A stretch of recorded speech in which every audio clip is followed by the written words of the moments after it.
Vamos a leer el capítulo 20 del libro de Apocalipsis, los versículos 1 al 10 que dicen: Vi entonces que un ángel descendía del cielo, llevaba en su mano la llave del abismo y una gran cadena.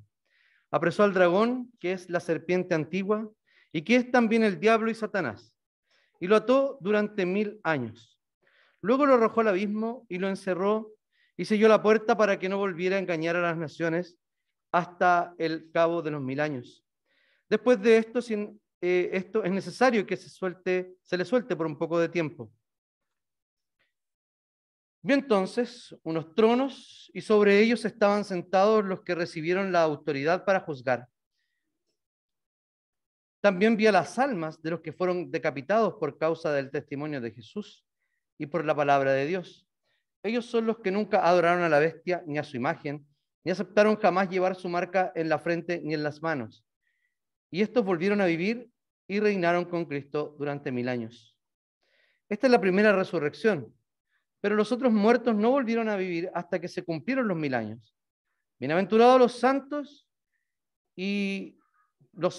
bienaventurados y santos son los que tienen parte en la primera resurrección, pues la segunda muerte no tiene poder sobre ellos.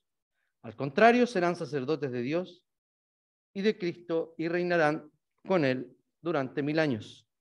Al cabo de los 1000 años, Satanás fue puesto en libertad de su prisión y salió a engañar a las naciones que están en los 4 extremos de la tierra, y a Gog y a Magog, a fin de reunirlos para la batalla.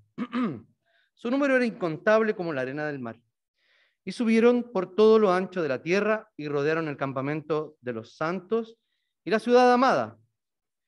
Pero del cielo cayó fuego y los consumió.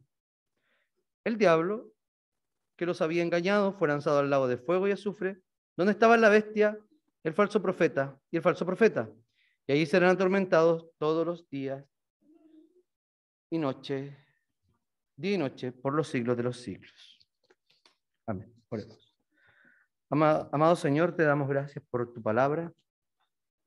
Te damos gracias, Señor, porque tú has provisto los medios, Señor, para que estemos aquí hoy día.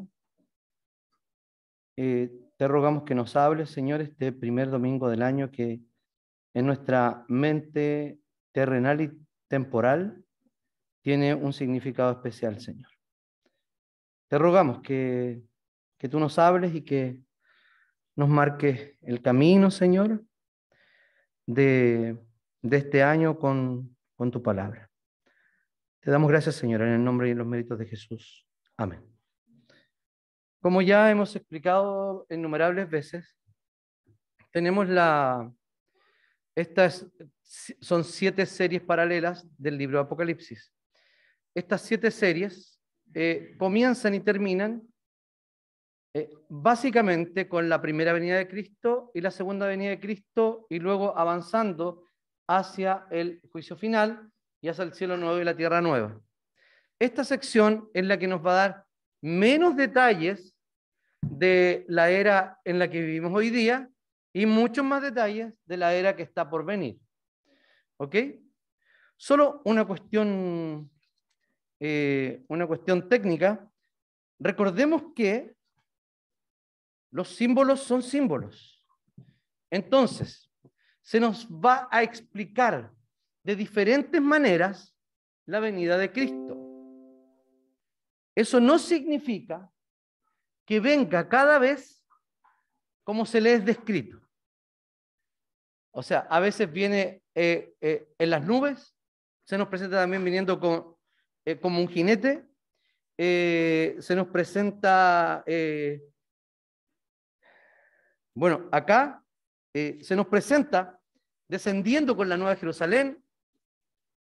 Es simbología.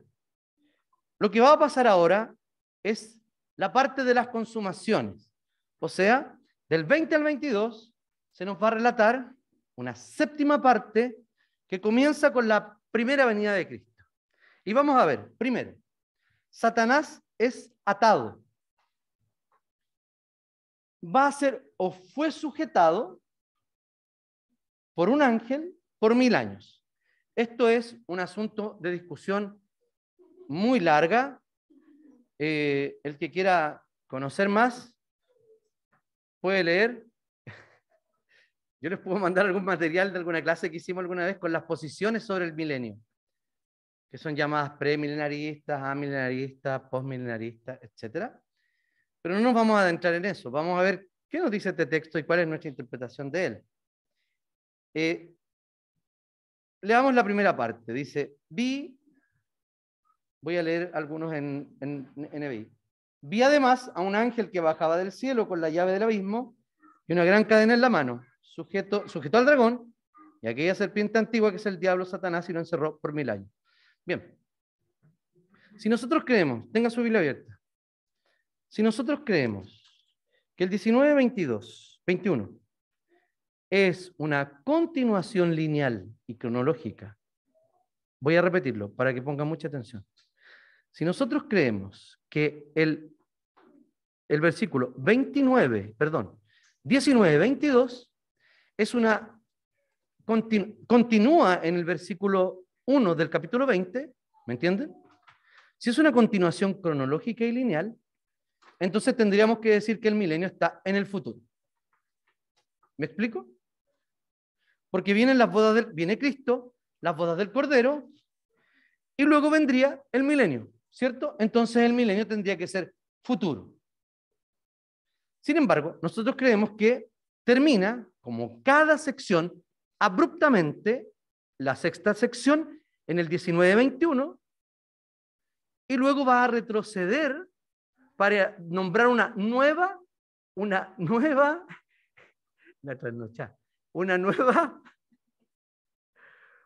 sección que va a ir corriendo desde la primera venida de Cristo hasta la segunda venida de Cristo. Entonces nos va a explicar qué pasa con el mundo espiritual en el momento y con la extensión del Evangelio en este periodo llamado milenio. Entonces, nosotros creemos que el milenio, primero, es un número simbólico, un tiempo simbólico, completo, largo, indefinido, que va de entre la primera venida de Cristo y la segunda venida de Cristo. ¿Ok? O sea, el milenio ya lleva por lo menos 2000. ¿A cómo estamos? ¿2021? 2022. Lleva por lo menos 2026 años el milenio. Porque Cristo no nace en el año 0, es un cálculo mal hecho. Nace 4 años antes, o sea que deberíamos estar en 2026.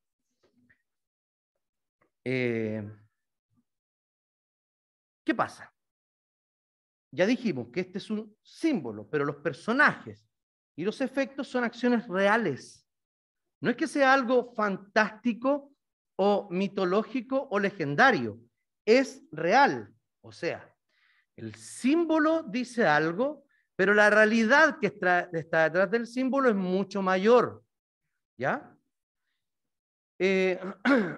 Para describirlo con mayor exactitud y para que a nadie le quede duda de quién está recibiendo este atamiento, se refiere a la serpiente antigua. Y fíjense, la última sección del Apocalipsis, del último libro de la Biblia, conecta ¿con qué? Con la caída, o sea, con el primer pecado, cuando dice que es la serpiente antigua, el diablo y Satanás. Vamos a ver cuál es el significado de este símbolo. ¿Qué significado tenía para los primeros cristianos? Es lo primero que tenemos que preguntarnos. Y la respuesta es que ellos vivían en el contexto del Asia Menor, en la persecución que había desarrollado el emperador Domiciano, por ahí por el año 95 después de Cristo. Para ellos, para los creyentes de ese momento, Satanás ya había sido vencido. Ellos ya habían leído el libro de los Hechos y entendían que Satanás estaba limitado. Ojo, Hechos capítulo 14, versículo 16 dice, en épocas pasadas, Él, Dios, permitió que todas las naciones siguieran su propio camino. Entonces, Satanás tenía un poder especial antes de la venida de Jesús, de la primera venida de Jesús.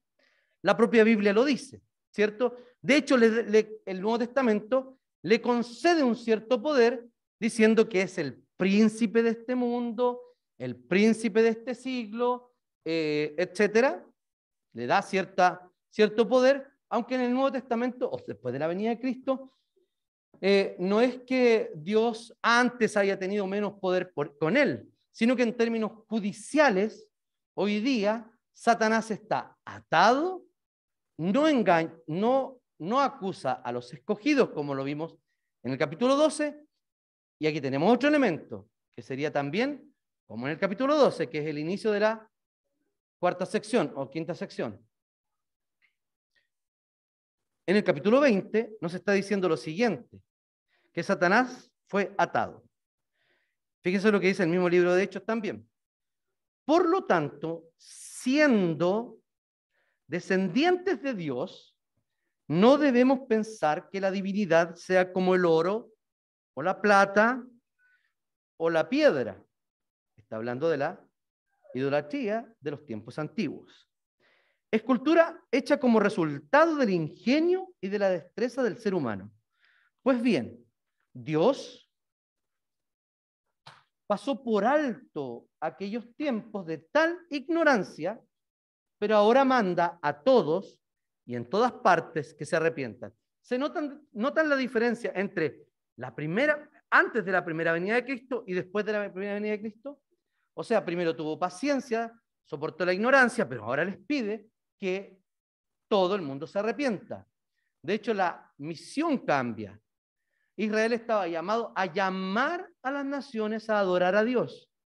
Sin embargo, cuando renueva Dios el Israel escatológico, la iglesia, con los 12 apóstoles, les dice, por tanto, vayan y hagan discípulos. O mientras vayan, hagan discípulos de todas las naciones, dándole el puntapié inicial a la misión misma de la iglesia y también al cumplimiento y al desarrollo del cumplimiento del pacto de Dios con Abraham, cuando le dice que en ti serán benditas todas las naciones de la tierra. Luego nos da a entender también que dice, no hablamos de tu simiente, creo que lo hablamos para Navidad, de la simiente, sino que de tu simiente, hablando de uno solo, y que se refería específicamente a Cristo Jesús.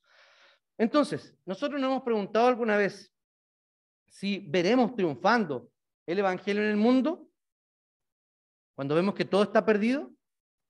Fíjense que hay una posición que se llama posmilenarista que cree que va a haber en este periodo, entre la primera y la segunda venida de Cristo, una especie de edad de oro, donde todos vamos a ser creyentes o muchos vamos a ser creyentes y luego va a venir una gran apostasía. Mi posición, me gusta esa opinión sobre esta parte del Apocalipsis, pero yo lo haría con un poco más de mesura, o sea, un milenarismo optimista, que efectivamente es imposible que habiendo más creyentes en el mundo sea peor. ¿Se entiende? O sea, lo lógico es que habiendo más creyentes, aunque la experiencia nos diga otra cosa, habiendo más creyentes en el mundo debería ser mejor.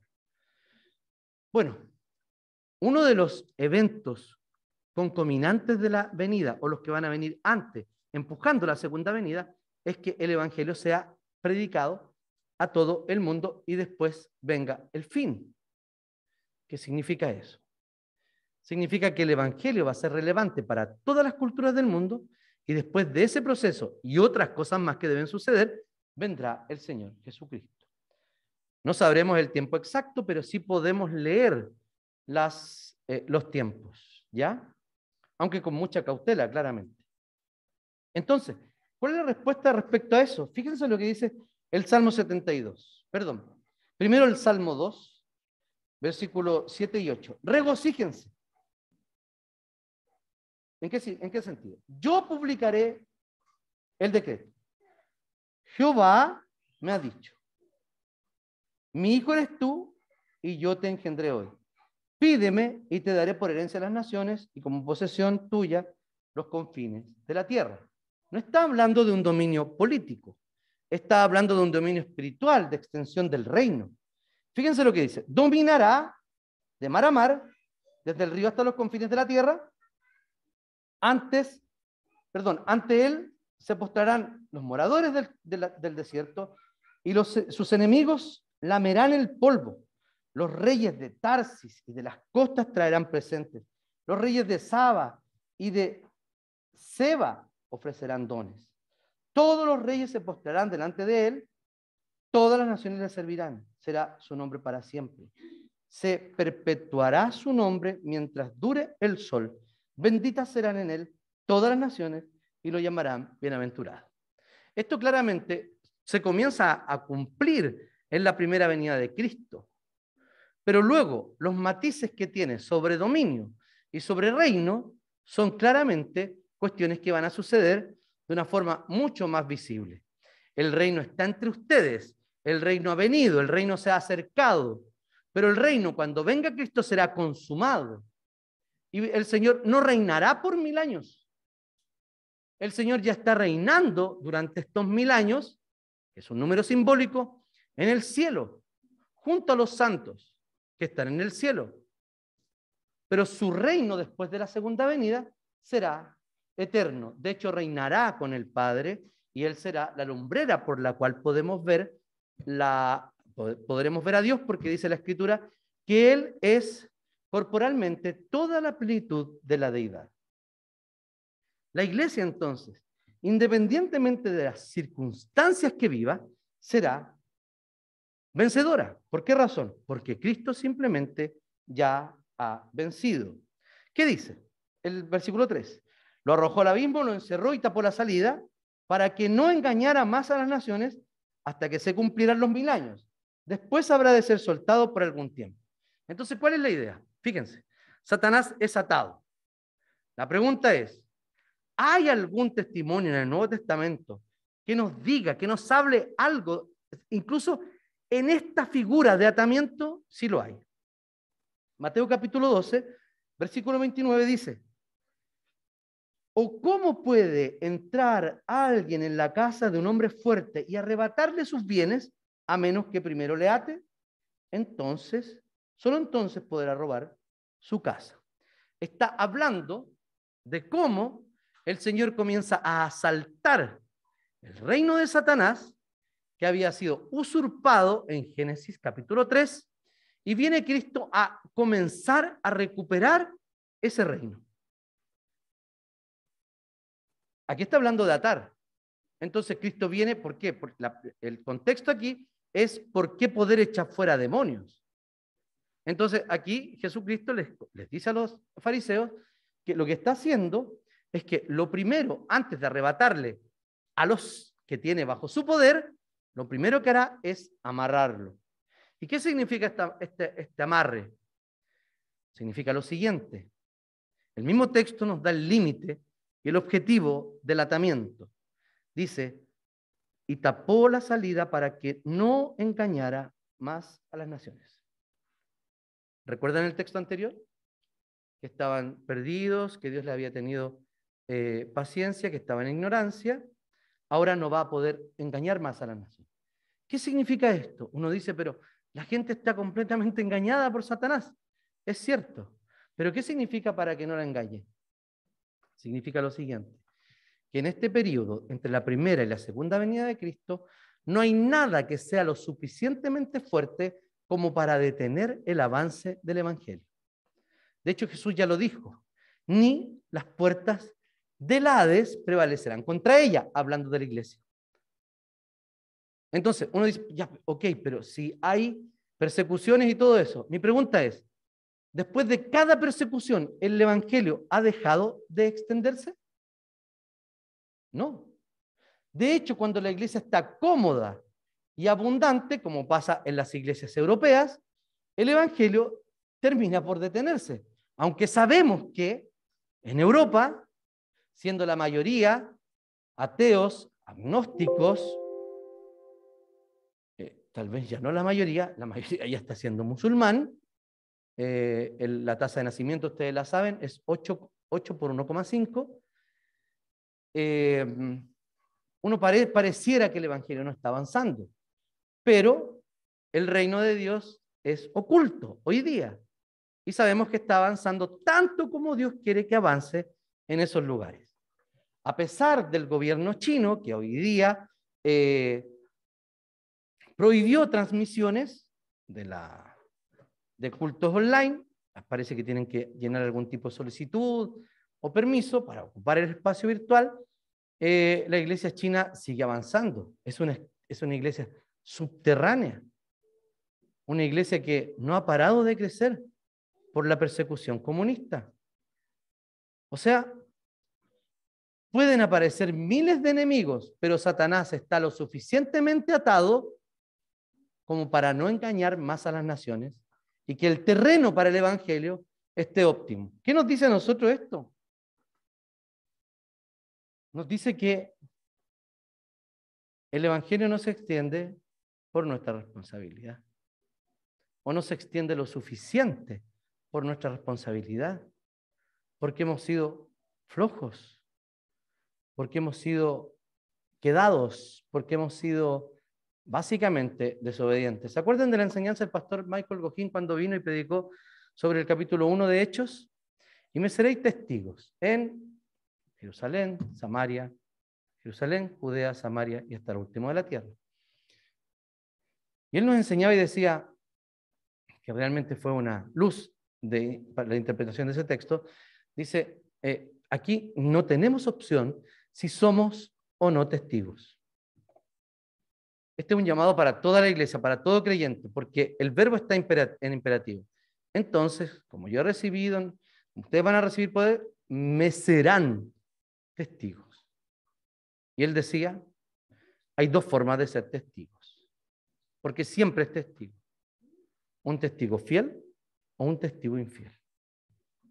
Un testigo habla y que da testimonio, que dice para lo que fue convocado, como cualquier testigo a comparecer en un tribunal, o aquel que guarda silencio y no colabora con la justicia.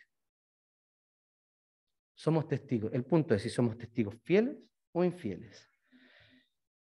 Mateo usa en este capítulo que acabo de leer, el capítulo 12, usa exactamente la misma palabra atar que se encuentra en Apocalipsis 20. Esta obra de atar a Satanás empezó cuando nuestro Señor triunfó sobre él, sobre Satanás, durante las tentaciones del desierto. Es la primera victoria pública que vemos que Jesús tiene. Dice, esto dice la Biblia, sí, pero la Biblia también dice eso. Satanás se la conocía al revés y al derecho. Convierte estas piedras en pan. Sí, pero no solo de pan vivirá el hombre. Tírate del pináculo del templo, porque el Señor dice que mandará ángeles para salvarte. Y le dice, sí, pero también dice la Biblia, no tentarás al Señor tu Dios. Le dice, mira, te muestro todos estos reinos, por algo se los mostró, porque Cristo todavía no había muerto. Le dice, te doy todos estos reinos. Y le dice, sí, pero la Biblia dice que el Señor, te entregaré naciones, le cita a David, le dice, no, al Señor solo servirás, a Él solamente adorarás, bla, bla, bla. Y Jesús, con la Biblia, tiene la primera victoria sobre Satanás. Y la definitiva fue cuando Jesucristo murió en la cruz, y lo que hace ahora, como ya lo he repetido varias veces, es venir y ejecutar sentencia. Entonces, Cristo empieza a echar fuera a los demonios, como les dije. La influencia de Satanás comienza a desaparecer en la venida de Cristo. Pablo, en 2 Timoteo capítulo 2, usa la misma palabra para referirse a la condición opuesta de la palabra de Dios. No dejes de recordar a Jesucristo, descendiente de David, levantado entre los muertos. Este es mi evangelio, por el que sufro al extremo de llevar cadenas como un criminal, pero la palabra de Dios no será encadenada. O sea, el mismo ejemplo, la misma figura de que es encadenado, pero respecto de la palabra de Dios. Satanás está encadenado, Pablo podía estar encadenado, pero la palabra de Dios no lo estaba. Y no lo estará hasta que Cristo venga. Los 70 misioneros volvieron, ¿se acuerdan? Y les dice que cuando volvían le dijeron, muy contentos, Señor, hasta los demonios se nos someten en tu nombre. Y eso era verdad. Yo veía a Satanás caer del cielo como un rayo, respondió él. Sí, les he dado autoridad a ustedes para pisotear serpientes y escorpiones y vencer todo el poder del enemigo. Nada les podrá hacer daño. Sin embargo, no se alegren de que puedan someter a los espíritus, sino alégrense de que sus nombres están escritos en el cielo. Aquí la iglesia sale, 70 representantes de la iglesia, sale y lo que hacen es básicamente echar fuera demonios, o sea, representar a Cristo y liberar personas. ¿Por qué no pasa eso habitualmente hoy día? ¿Porque la iglesia tiene poca fe? ¿Porque no creemos que Dios pueda liberar a las personas? No. Sucede porque el mismo Hijo de Dios, el Verbo encarnado, estaba caminando entre nosotros y todos los demonios le conocían. ¿Y qué vino a hacer? Una limpieza general ¿de qué? De recuperación para entregarle a la iglesia. Vemos también algunos hechos así, precisamente en el libro de los Hechos, y algunos hechos en la historia, pero no es habitual. De hecho, la mayor parte de milagros y este tipo de cosas sobrenaturales, no es que no sucedan hoy día, creemos que Dios es milagroso, pero suceden en periodos especiales, como por ejemplo la entrega de la ley. Ese es un periodo de muchos milagros. Luego la época profética, también muchos milagros. Luego el ministerio de Cristo y el inicio de la iglesia apostólica. Son los momentos en que tenemos mayor cantidad de milagros. Ellos sabían lo que le iba a suceder. Entonces, todos los pasajes que aluden a la derrota de Satanás se relacionan con la primera obra de Cristo y luego su obra en la cruz y por consiguiente también con la predicación del Evangelio. El comentarista William Hendrickson dice, claro está que el diablo puede hacer mucho durante este periodo actual de 1000 años, pero hay una cosa que él no puede hacer durante este periodo. Respecto a esta cosa, está firme y definitivamente atado. No puede destruir a la iglesia como una poderosa organización misionera, publicadora del Evangelio en todas las naciones. No puede hacerlo hasta que se cumplan los 1000 años. ¿Se han fijado que cuando hemos visto anteriormente el momento de la gran tribulación o el momento de angustia es un corto periodo de tiempo que viene inmediatamente antes de la venida de Jesucristo? ¿Se acuerdan?